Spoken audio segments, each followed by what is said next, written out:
Well, hello, and I am back. I am so happy to be back. It's been a very interesting, almost a month, but a lot has happened in that month. If this is your first time watching, my name is Reverend Alicia Leslie. I am the minister of a cyber ministry, Spirit of Unity. I call myself the mundane mystic. Why? Because what my goal is to bring spiritual principle into everyday life. So we bring God into our everyday life. Mundane, everyday, mystic, spirituality. We don't want to confuse spirituality with religion. They are both the same and different. It's a paradox. And you'll hear more about that if you continue to watch my videos. Now, today's video is probably, it's probably going to be pretty mixed up because it's been a while and I've got so much to share. It's like feeling like I'm going to explode with stuff, and I can't do that without keeping you up all night and probably boring you to tears. So what I'm going to try to do today is give you a little essence of some of the things that I've experienced over the past few weeks and the lessons I've learned from it. And I will answer something for you. The question is, have I gone round the bend? You'll have your opportunity to deal with that in just a couple of minutes. So, first of all, for those of you who have watched, we got a lot of catching up to do. For those of you who haven't watched, you'll just roll with it. You'll catch up soon. But do know, chances are I cannot see any comments you make, but I will address them later. I also will take this video and upload it to YouTube if you want to watch it later, share it, or anything else. And if you subscribe, I will always be there on YouTube for you to see my 480-something videos, I think, that I've done. Woo, I've done a lot of fun stuff. But let's get grounded for a moment. And this is my happy hour, so I'm going to say l'chaim, which means to life. I love that word from the Jewish culture because I think sometimes we forget to toast, to give glory to life. Life is such a gift. And for those of you who follow my videos, you know that tomorrow will make it a week since I lost my precious cat, Tish. And I was looking, I actually was looking for something else, and I came across her adoption papers. And she was actually, would have been 23 years old. I wanted to share a little bit of my journey and my decision-making as I lost her. As I didn't lose her, you can't lose eternal life. But as her presence in my life was removed, as it were. You all know, if you've been watching, you know, I prayed and I prayed, dear God, please don't make me have to bring her. And I had decided, as long as I felt she was not in pain, I would not bring her to be put to sleep.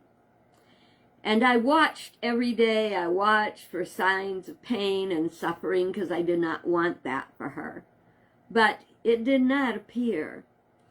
Every day she became more and more feeble, which had been happening over a period of time. And I watched and I cared for her and I loved her.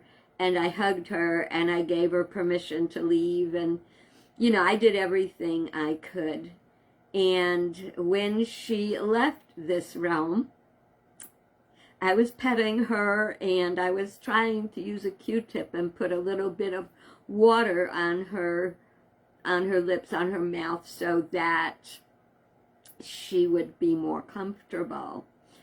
And you know, I'm not going to say I never asked myself, you know, did I do the right thing? Yeah, I've asked myself that, and this is why I believe I did the right thing, or the right thing for me.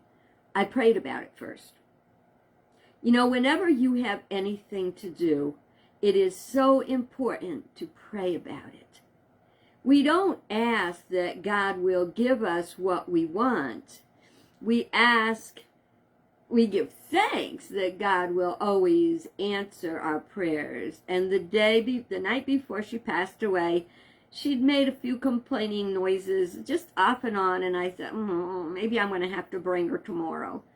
And I talked to my niece late at night, and, you know, she said, you know, sometimes you just have to do it. And then first thing in the morning I prayed, and Spirit said, not today. And so she left. But it was tough, you know. So thank you for your prayers. You have no idea what your prayers and kind words have meant to me over the time. Absolutely precious. Okay, so then I want to talk a little bit about the past month and what's been going on, and the lessons I've learned. Oh, don't worry, we're going to get to Am I Going Round the Bend? That'll come up shortly. First of all, what do we do when we get started? Every time we do the National Day calendar. So today, there were a bunch of stuff. I'm not going to even hit on them all because it would be more than we could handle. Again, I'd have you up all night. But a couple of the things that it is National Day. It is National First Contact Day. It is celebrated on April 5th every year, looking to an estimated date, which is forecast at 2063, when we will actually make alien contact, or they will make contact with us. Now, some people say that that has already happened. There have been lots of things that have been put out there. And here's where I want to talk a little bit about believing in possibilities. You know, if you say to someone, do you believe there's other life forms out there? Do you believe there's aliens? And to me, to say anything but, of course it's a possibility. If God could do this, and look at some of the things we do, God can do even greater things. So yeah, why not? Why not accept that possibility? The other thing is, why is it usually when we watch alien movies and stories and like that, we always make them evil? Why do we always make the unknown evil? Even God actually were creating a consciousness of a devil, which is actually total ignorance, which is the opposite of wisdom and all knowledge, which is all good. So we have to say, you know, there's a lot of things unknown in our lives. Just because they're unknown doesn't make them automatically evil. Doesn't mean there's not some nasty stuff out there, but that's only in this realm of consciousness, and we have to deal with that. So I don't think that we need to always make the unknown evil. We want to consider great possibilities. I've told you before, I read a book many years ago. We're talking like more than 40 years ago. The book was called Why They Are Here. And it was from a man who claimed that he actually had encounters with aliens that are here to help us not blow up the world. Well, if there's ever been a good time for an alien encounter, this just might be it. I would say that. Would you say that? I would say that could be very helpful. But we wouldn't learn from it. Whether we're praying for God to come and save our behinds, or aliens, or anybody else, what we've forgotten is the promise that with God all things are possible. and that we have within us the spark of divinity called Christ, and we can do all things through Christ. Right? We've been told that. These things I can do, and even greater things can you do. How about we start working on fixing this crazy place instead of hoping the aliens will do it for us? Meanwhile, be very thankful that if that book was correct, those aliens are out there working overtime to keep us from blowing ourselves up. All right. So when I was thinking about that, I was thinking about some of the movies that I've seen over time, and I would like to recommend that maybe as a way for you to celebrate First Contact Day would be to watch a wonderful movie about space. Aliens. The first thing is, I'm not going to tell you to watch it, although it was quite interesting. I'm sorry, my story about Kitty gave me tishy tears. So, there was a movie, it was a story that became a movie over time. But the actual true story is that Orson Welles had a radio program, and he read a story called War of the Worlds. Now, this was in radio days, and there was no way of seeing a notice on the screen or anything that this is a fictional story. And people that heard it panicked. There was a horrible panic about these alien spacecraft landing and things getting blown up and all kinds of horrible stuff. People were just terrified. Eventually there was a movie about it, and then there was a redo of the movie about it, because if it worked once, let's give it a second shot. Not always the best. Anyway, but we did have some positive movies about aliens, and one of them that I loved was Close Encounters of a Third Kind. They did not necessarily make the aliens bad guys. Then, of course, there was the Twilight Zone show about the episode where some aliens landed and we come in peace, you know, we're here to help you and all that kind of stuff. And was getting all these people to get on the spaceship and go off with them. And he had this book, the alien had this book he carried underneath his arm all the time. And just as the last of the people are getting up that rampway into the spacecraft, a guy goes running up, no, get out of there. The book, it says to serve man. It's not about serving man. It's a recipe book. Anyway, that was funny. But then we also had First Contact, which was a Star Trek movie. That was in 1996. And did you know the first sighting of a UFO was the first recorded one, the first one they actually documented was in 1639 by the governor of the Massachusetts Bay Colony. His name was John Winthrop. Did you ever see a UFO? Did you have any kind of UFO spotting? What was it? I did one day. I used to live down closer to the reservoir, and one night I was in my room, and all of a sudden I saw coming down from the sky a bright light, went right toward the reservoir and went out of sight. It went slowly enough that I wondered, what is that? I read somewhere later that they said that people do have UFO sightings over water because the spacecraft come to draw water from large bodies of water. Well, that was pretty interesting. When I was a child, I had two experiences that were quite interesting. The first one, I was in kindergarten. And back in those days, it was okay to sing religious songs and stuff like that, and to have Christmas pageants and such. Well, the song that we used to sing is Jesus loves me, this I know, for the Bible tells me so. You have to remember, I was 5, okay? And in my mind, you know, because when we see or hear something, we create images in our mind. The image in my mind was of a guy in a spacesuit with a book under his arm. Now, this has nothing to do with that silly Twilight Zone thing. It's something, we're talking 1950, you know? 1 minute, tickle. The other one, I was a little older. I was probably 7 or 8 years old, 9, 10, in that range. And I had a dream.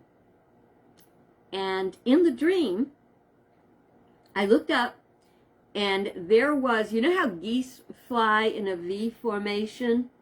There was a V formation, excuse me, of lavender lights.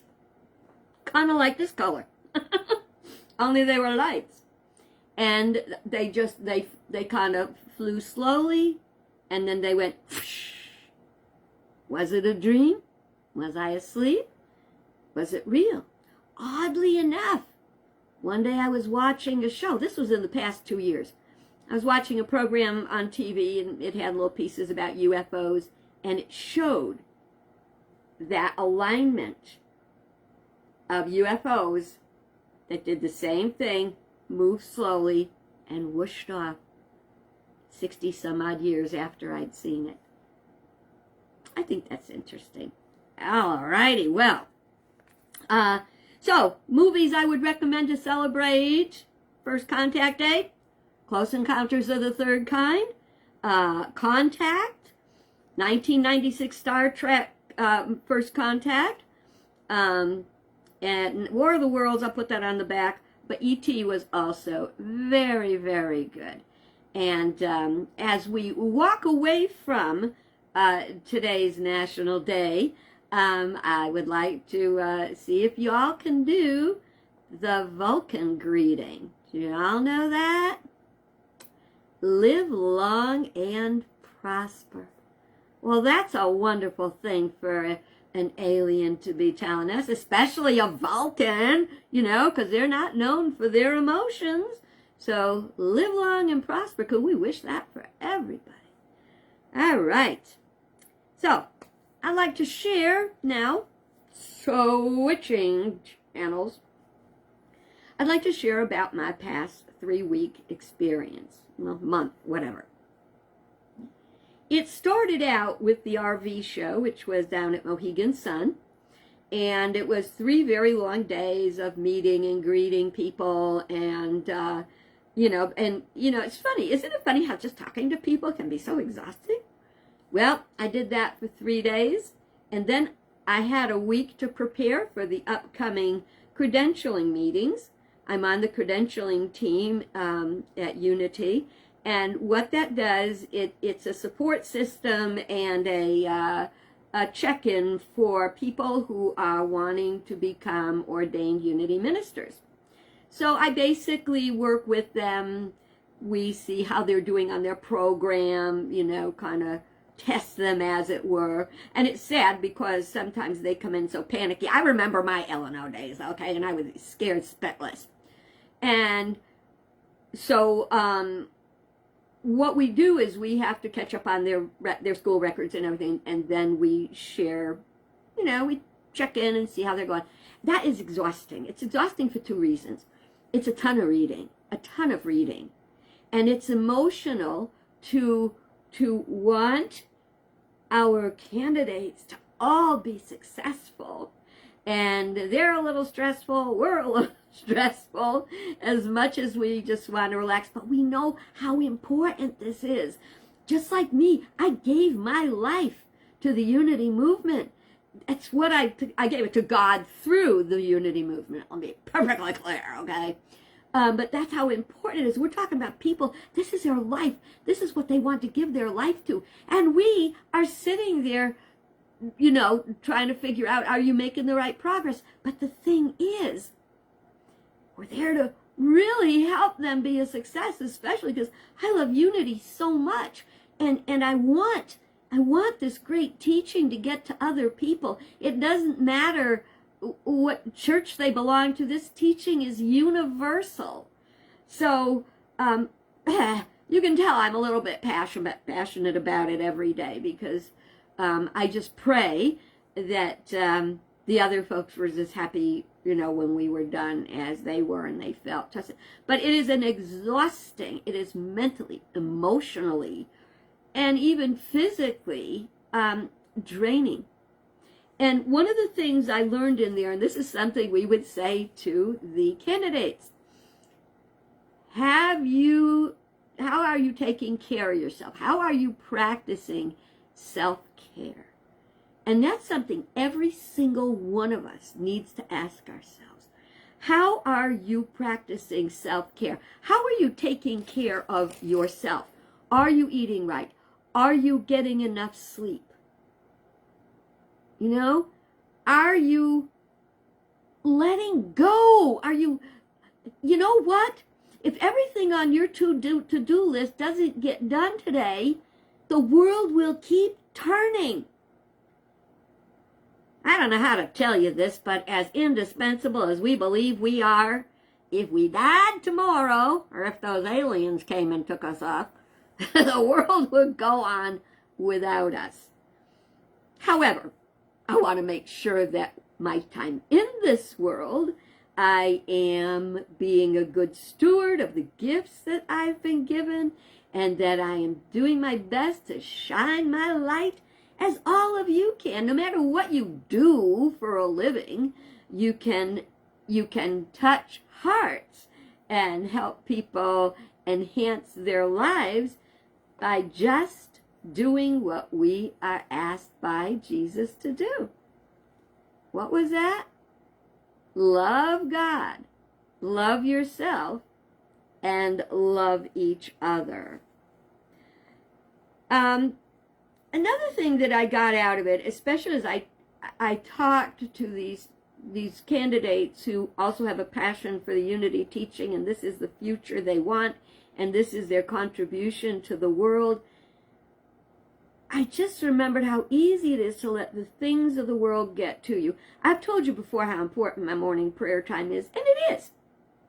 And yet, if we have got 22 hours of life and 2 hours of prayer time or whatever, you gotta get that balance going. How do you get that balance going? Is by living the things that you believe are right and perfect ways of being, and practice principles of whatever spiritual community you belong to. So we don't have to get everything done. It's going to get done with or without us, and if it doesn't get done, it wasn't that important. So speaking of self-care, all right, are you ready for the am I going round the bend thing? Well, of course, every day you cannot have a family member, someone in your life, my precious cat even, who I consider our pets family members, you cannot have that close a relationship with someone for 22 years and then they are gone from your life. That always has, again, extra stress, extra suffering, and the loneliness. Well, are you ready? The hardest part for me is at night, when our routine was that I would come to bed, usually with a cup of tea, and I would watch some Goonie thing on TV, something silly, and Tish would first of all come over to me and be like, oh, okay, she's doing that. And then she'd go into her kitty cave and just curl up for a while. When I was ready to go to sleep, and I turned out the light, and I snuggled down into the bed, out she would come from the kitty cave and snuggle under the covers with me, and I would wrap her in my arms, and that's how we would go to sleep. I don't know how long she stayed there, but She would, very often in the morning, she would be in her kitty cave. Then I'd notice her bowl was empty, so she probably had to have her midnight snack. But that is the hardest thing. When you have cuddled with someone for years, and then they're gone. So I tell you what I got me. Are you ready? I got me a little black kitty. No, it's not a cat. Tish was all the pet I will ever need for the rest of my life. She was a low maintenance pet. And so this to me it's not a replacement of Tish. What it is it's a comfort that when I embrace her at night and I go to sleep, it's like my Tishy is there. This brings me to idols and icons. An idol is something you worship, which is you give worth to.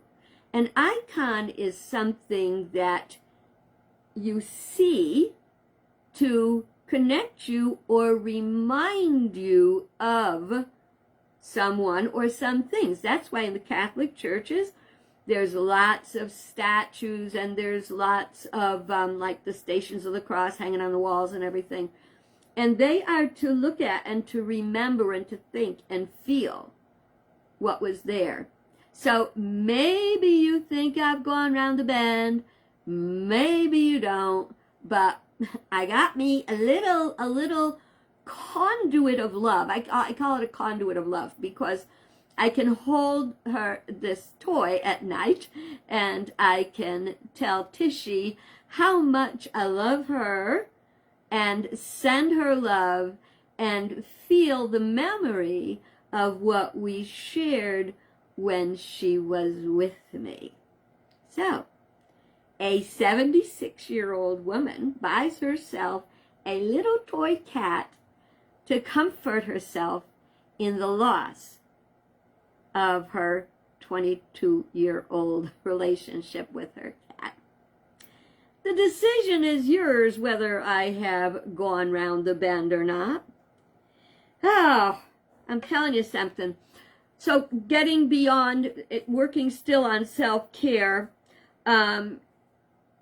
what I found is as my battery got lower and lower going through these weeks of strenuous meetings and passion. You know, passion can be exhausting.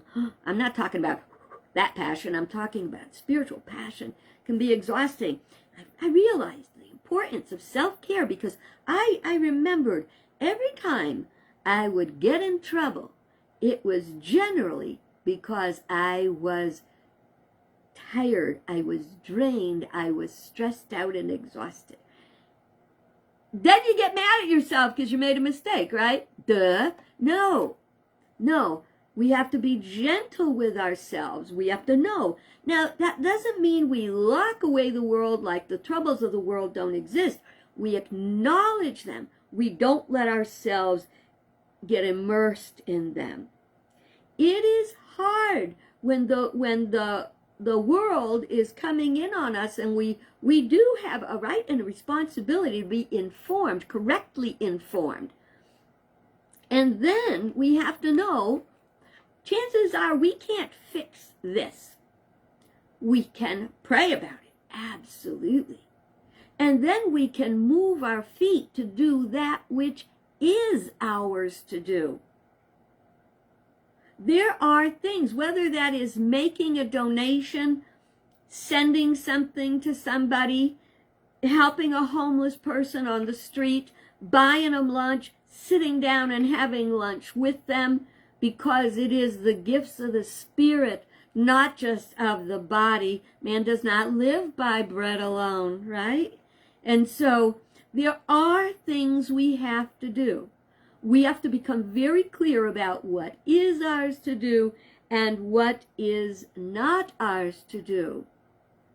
I really needed to focus and push the past weeks, first of all with the meetings and then with Tishy, and I would not have done any of it differently. And I am so honored I am so honored that I am able to work, to be on the credentialing team. I am so honored to meet the wonderful candidates and know they're taking this teaching out to the world. And I am so honored to have been able to share Tishy's last days with her and love and comfort her. So that's when you push and then you relax. And that's why you haven't heard from me in the past week. I've been getting renewed. I started to actually sleep at night again. We have to learn about balance. And I invite you to do that in your life. You don't just say, I'm going to pray about it. I can't stand it when people say, I'll pray about it. Okay, but you pray, and then according to your guidance, you move your feet. It's a two-step process. I think we call that the God two-step. All right, and just a couple of minutes before I trot off about our mad world. Oh, I would need the whole week. Maybe I'll just touch on a little thing each day of the week with the mad world. So, of course, everybody's talking about Chris Rock and Will Smith.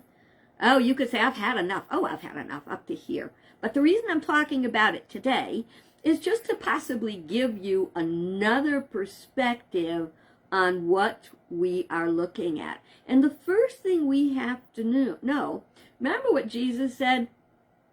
Judge not. But if you have to judge, use righteous judgment. Righteous judgment comes through critical thinking and from knowing what's going on behind it. I was talking to someone very near and dear to me the other night, and he said, well, what about this Will Smith thing? And I said, yeah, that's quite a deal. And he said, set up. It was set up. It was a scam. It was planned. And I said, why do you just make that snap judgment? Nobody knows what was going on, and we can see that both of them are paying the price for a horrible mistake. And the hardest part of it, I think just about everyone loves Chris Rock and loves Will Smith. But we see that if we don't consider what they've been going, sorry, Tishy tears. If we don't consider what they've been going through, this was a big night. You're on stage in front of 1 million people. Will Smith is thinking, is he going to get an award? And he's probably been through hell and back with his wife and having, losing all her hair, alopecia. And I'm sure there's a lot of emotion there. And he loves her, and you got to get tired of living in a goldfish bowl, Every once in a while, that goldfish probably just jumps out of the bowl. And he got put back in. But we have to remember, first of all, the high consciousness of Chris Rock not to strike back, to handle it with grace, not to file charges, to take a look maybe at our humor, and when humor might help, maybe know a little bit more about a situation before you make a joke. Will Smith certainly learned a whole lot about making snap decisions and letting his emotions get carried away, and he apologized. And he apologized, and he apologized. And he resigned from the academy. You know what my mother used to say? How many times do I tell you what my mother used to say? My mother used to say, what do you want me to do? Throw myself under a truck? Well, kind of like that. What is enough? What is enough that this is about learning lessons. I said today was a little bit about learning lessons. What lesson might Will Smith be learning? What lesson might Chris Rock be learning? What lesson might all the attendees be learning? What lesson are we learning about our own selves? I will tell you. I tell you what it's like. If I had a nickel for every mess up I made, Every time I spit out an inappropriate word, I probably hurt somebody's feelings. I don't want to. I don't strive to. But I do. I mean, we all do. We all do. If you're so dang perfect, you're going to ascend. Or maybe you're here to help someone else if you're all that perfect. So, I am going to, I've got more. Back up. Still want to talk about another movie star. We have a star system. We've got a really, wouldn't it be amazing if we gave as much attention to spiritual stars as opposed to Hollywood stars? You know, wow, can you imagine if we talked about the wonderful things Michael Landon did, the wonderful things that, how about the saints? How about the saints? What about dear Saint Anthony? Please come round. Something's lost and can't be found. We're still praying to him to find stuff. But we look at the stars and we forget those stars are acting. They're playing roles that we like or we don't like, and we tend to judge them based on those roles. We don't even know what they are. So I want to bring up Sean Oh, I didn't like Sean Penn. I think he was married to Madonna. I can't remember back that many years. But I remember that he would go wild in hotel rooms. He'd go get drunk, get high, do whatever, and he would tear up hotel rooms. That's kind of the bad boy attitude he had. And here we have Sean Penn going to the Ukraine, trying to help the people. We have Sean Penn trying to save the environment or inspire us to work together to save the environment. We have to separate personality from principle, okay? And know that within each of us dwells that spark of divinity that we call Christ. And that is even in those people that tap dance on our last nerve. And you know, some of those people that are tap dancing on your last nerve, they're your greatest teacher. They may be teaching you patience. They may be teaching you humility. They may be teaching you when to know when to say something and when to keep your mouth shut. Well, is that something to think on? Well, I hope that you enjoyed being with me today as much as I enjoyed being back with you. And I look forward to doing this again and again. And I know you don't want to hear this, but the camping season's coming up, so it's going to be kind of a struggle. But I promise you, I will be here at every opportunity. And do remember, you can always private message me. If you need prayer, have a question, you can also email me at reveille@aol.com. And you can comment on the videos.